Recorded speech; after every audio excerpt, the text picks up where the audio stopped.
Well, my congratulations, class of 57. You know, I remember some of you people.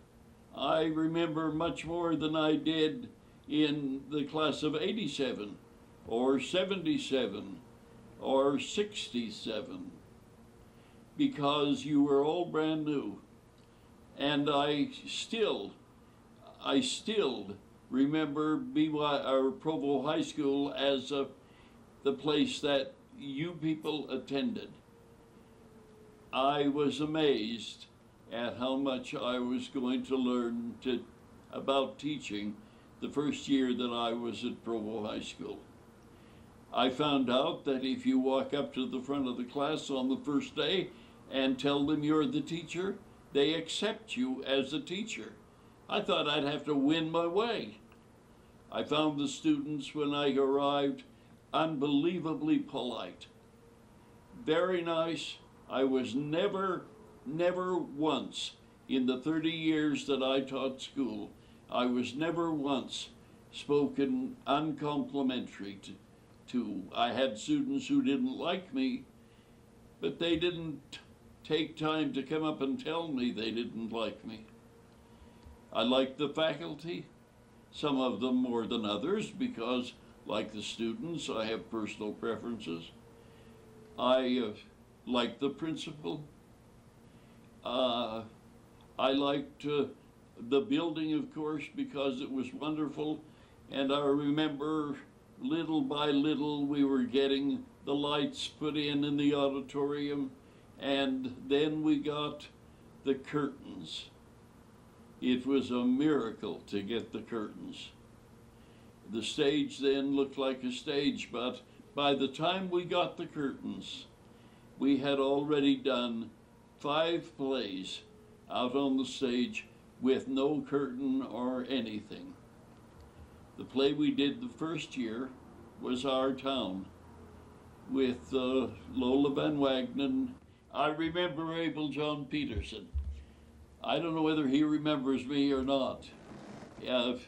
He had his eye on what was perfection, and I wasn't it, and I knew I wasn't, but I didn't think I needed him to tell me all around. But he had no end of ideas for teaching speech and drama, just all of them great. His ideas sound like they were from a first-year freshman up at BYU, because he was wonderful teaching music, but he would have got nowhere teaching drama. I found it easy to direct high school kids because I had worked with people that age. Personally, my mother put me up on the stage when I was 4 years old. Now, it wasn't because my mother was a stage mother. She wasn't. But she was frightened to do anything in church, and she didn't want her boys to be like that. She would teach me little pieces of poetry that I would say on the program, and she would walk me up to the stage and lift me up and put me on the stage and stand and hold my hand while I said things like, "There's a cricket in my closet. I can hear it every night.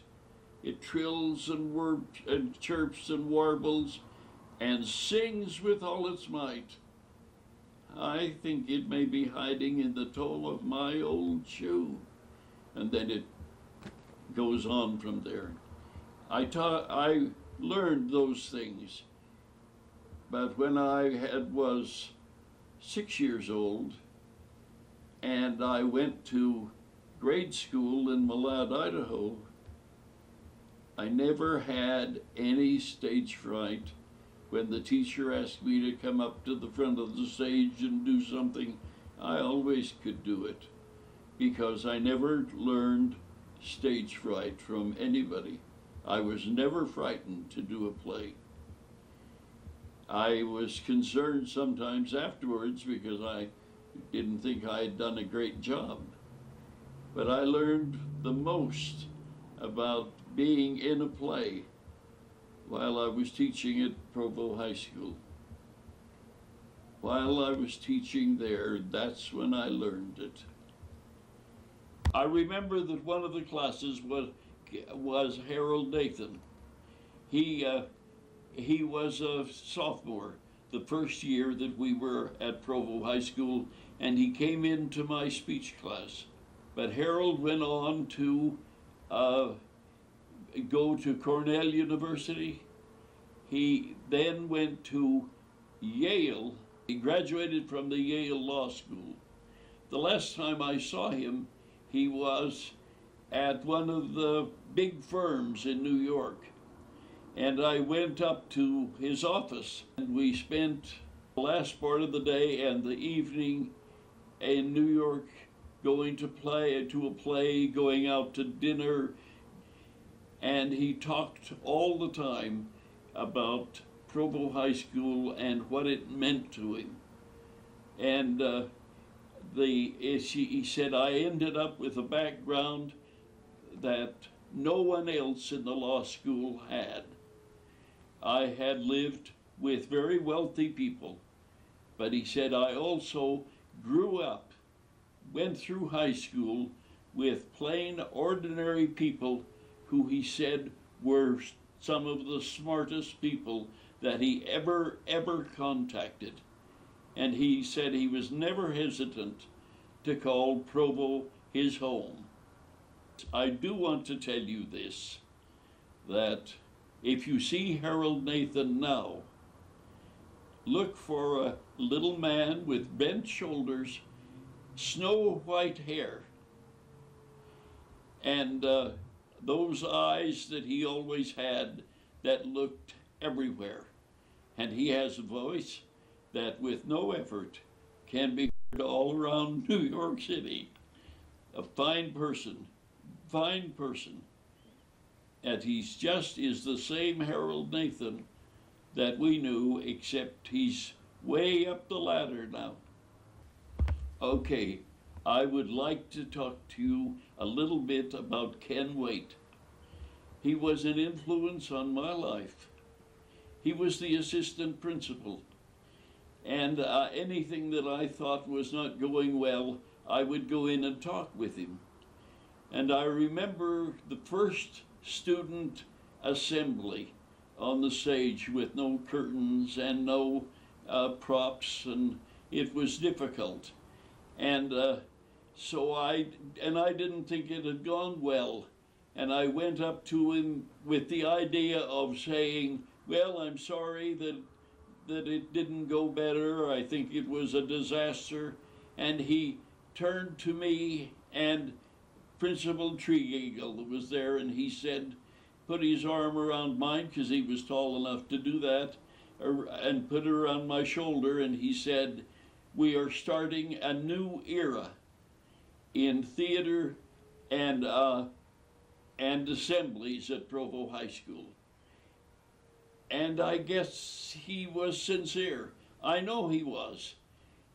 And after that, I saw a great many things about the assemblies. Quite frankly, I didn't like them any better at the end than I did at the beginning, but I liked the kids more. I learned to appreciate the great things they could do when they wanted. And I learned also to sit back and plug my ears when they were doing things that I didn't fit into anymore. And finally, you know, I didn't want to leave Provo High School, but when I asked a question one time in class, who jilted Miss Haversham? Nobody in the class knew what jilted meant, but I said, well, who dumped Miss Haversham? Everybody knew what dumped meant, and I realized that I had taught too long. And I loved teaching at Provo High School. I loved every day of it. And when I left, I knew I would never get over leaving. But you know, I had to leave. My time was over. I had to go. And I knew it. I knew it.